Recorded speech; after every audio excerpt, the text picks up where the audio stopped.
بسم اللہ الرحمن الرحیم۔ کہتے ہیں پریشانیاں تو زندگی کا حصہ ہوتی ہیں، اس لیے ان سے نمٹنے کے لیے کوشش کرتے رہنا چاہیے۔ سلطان ایک صاف ستھرے اور پرسکون گاؤں میں رہتا تھا اور اپنے ماں باپ کے ساتھ ایک خوشحال اور خوشگوار زندگی گزارا تھا، مگر اسے ایک بہت بڑی پریشانی لاحق ہو گئی تھی اور اسے اس کا کوئی حل نظر نہیں آ رہا تھا۔ اس کی پریشانی کا سبب اس کی نادیہ سے نسبت تھی۔ اس کے باپ نے بچپن میں ہی طے کر دی تھی۔ اس وقت وہ تقریباً 8 برس کا تھا اور اس کے باپ کے دوست کی بیٹی جس سے اس کی نسبت طے کی گئی تھی 6 سال کی ہوگی، اور اس بات کو 15 سال کا عرصہ بیت چکا تھا۔ سلطان کے باپ کا یہ دوست اب تو شہر میں رہتا تھا، مگر سالوں پہلے وہ اسی گاؤں میں رہائش پذیر تھا۔ اس کی حویلی ان لوگوں کے قریب بھی تھی۔ سلطان اور نادیہ کے باپ بچپن سے ہی ایک دوسرے کے گہرے دوست تھے اور ان سب کا ایک دوسرے کے گھروں میں آنا جانا تھا۔ جب نادیہ کے باپ کے والد کا انتقال ہو گیا تو اس نے گاؤں میں ہی موجود اپنی زمینیں اور حویلی وغیرہ بیچ کر شہر کا رخ کر لیا۔ وہ اپنے بچوں کو اچھی تعلیم دلوانا چاہتا تھا۔ اس کا خیال تھا کہ شہر میں رہ کر اس کے دونوں بچے ٹھیک طرح سے تعلیم حاصل کر سکیں گے۔ اس کے شہر منتقل ہونے کے باوجود دونوں دوست ایک دوسرے سے رابطے میں رہتے تھے اور سال 6 مہینے میں ایک دوسرے کے گھر جا کر مل بھی لیتے تھے۔ ایک دفعہ بچوں کے اسکولوں میں چھٹیاں ہوئیں تو نادیہ کا باپ چند روز کے لیے اپنی بیوی، بیٹے اور بیٹی کے ساتھ گاؤں چلا آیا۔ اس کا قیام سلطان کے گھر ہی تھا۔ اس کے بیٹے کا نام فرید اور بیٹی کا نام نادیہ تھا۔ نادیہ انتہائی خوبصورت اور بھولی بالی بچی تھی۔ اس کا رکھ رکھاؤ، چھوٹے بڑوں کا ادب اور ذہانت سے بھرپور معصوم باتوں نے سلطان کے باپ کو بہت متاثر کیا تھا۔ یہ لڑکی اسے اپنے بیٹے سلطان کے لیے بہت موزوں لگی۔ گاؤں کی کچھ ریت روایت ہوتی ہے، یہاں کے اکثر لوگ دوستی کو پکا رنگ دینے کے لیے بچوں کے رشتے بچپن میں ہی طے کر لیتے ہیں، یہ سوچے سمجھے بغیر کہ بعد میں ان فیصلوں کے کیا اثرات ہوں گے۔ انہی دنوں ایک روز جب سلطان کا باپ اور اس کا دوست حقے گڑگڑاتے ہوئے باتوں میں مشغول تھے تو سلطان کے باپ نے اس کی بیٹی کا رشتہ سلطان کے لیے مانگ لیا۔ اس کا دوست لاکھ شہر میں رہنے لگا تھا، مگر اس کے اندر وہی گاؤں والا با اختیار اور دولت مندی ابھی تک موجود تھا۔ یہ بے احتیاط آدمی کسی بھی معاملے میں بیوی بچوں سے مشورہ لینے کو اپنی توہین اور بہت برا سمجھتا تھا اور فیصلے کر لینے کے بعد صرف گھر والوں کو اطلاع دے دیتا۔ اس اطلاع کا یہ مطلب بھی ہوتا کہ اب کسی قسم کی بحث کی گنجائش نہیں۔ اب بھی ایسا ہی ہوا تھا۔ دونوں دوستوں کے درمیان سلطان اور نادیہ کی شادی کی بات طے پا گئی اور دونوں نے اس کی اطلاع اپنی اپنی بیویوں کو دے دی۔ دونوں بیچاریاں کیا کرتی، ایک دوسرے کو مبارکباد دے کر رک گئیں۔ 2-1 روز بعد اس خوشی میں ایک دعوت بھی رکھی گئی جس میں قریبی رشتہ دار شریک تھے۔ سلطان نادیہ سے زیادہ سمجھدار تھا۔ اسے جب بتایا گیا کہ اس کی شادی نادیہ سے ہوگی تو وہ بہت خوش ہوا۔ نادیہ اتنی سمجھدار نہیں تھی، اس لیے وہ چمک دمک والے کپڑے پہن کر خوش تو ہوئی مگر زیادہ نہیں۔ بروکیٹ کی قمیض اور دوپٹہ جو اس موقع پر پہننے کے لیے خاص طور پر شہر سے منگوائے گئے تھے اسے چبھ رہے تھے اور وہ بے آرامی محسوس کر رہی تھی۔ کچھ دنوں بعد نادیہ اور اس کے گھر والے واپس شہر چلے گئے۔ اس وقت سلطان شاید 4تھی جماعت میں تھا۔ اس کے باپ کو اندازہ تھا اس کی ہونے والی بہو شہر میں رہ کر خوب پڑھ لکھ جائے گی، اس لیے سلطان کو اس کا ہم پلا بنانے کے لیے وہ اس تعلیم کے پیچھے لگ گیا۔ اس کی کوششوں کے باوجود سلطان میٹرک سے زیادہ نہ پڑھ پایا۔ دوسرے کم فہم لوگوں کی طرح اس کے باپ نے بھی سوچ کر خود کو تسلی دے لی کہ آگے نہیں پڑھا تو نہیں پڑھا، کون سا اسے کوئی نوکری کرنا ہے۔ اس کا خیال تھا کہ گھر بار تعلیم سے نہیں پیسے سے چلتے ہیں اور پیسہ ان کے پاس بہت تھا۔ اگر نادیہ کے گھر والے گاؤں میں ہی رہا کرتے تو سلطان اور نادیہ کو ایک دوسرے سے ملنے کا موقع بھی ملتا اور دونوں میں انسیت قائم ہو جاتی۔ اپنی ہونے والی بیوی کو اس نے صرف بچپن میں ہی دیکھا تھا، وہ اس کی شکل بھول گیا تھا، مگر یہ بات ذہن میں چھپ کر رہ گئی تھی کہ اس کی شادی نادیہ سے ہوگی۔ اس کے باپ کا فیصلہ تھا، اس کے باپ کا فیصلہ پتھر پر لکیر ہوتا تھا۔ سلطان کے گاؤں میں ایک نسرین نامی لڑکی رہتی تھی۔ وہ نہایت ہی حسین و جمیل تھی۔ 8-10 سال کی عمر تک تو وہ گلی محلوں میں کھیلتی پھرتی تھی، مگر اس کے بعد گھر والوں کی طرف سے اس پر پابندی لگ گئی۔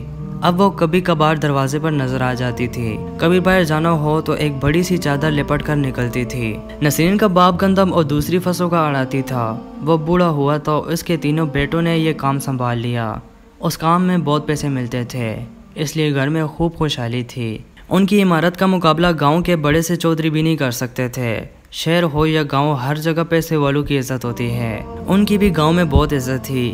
ایک طرح سے ان لوگوں کی عزت ہونا ٹھیک بھی تھا،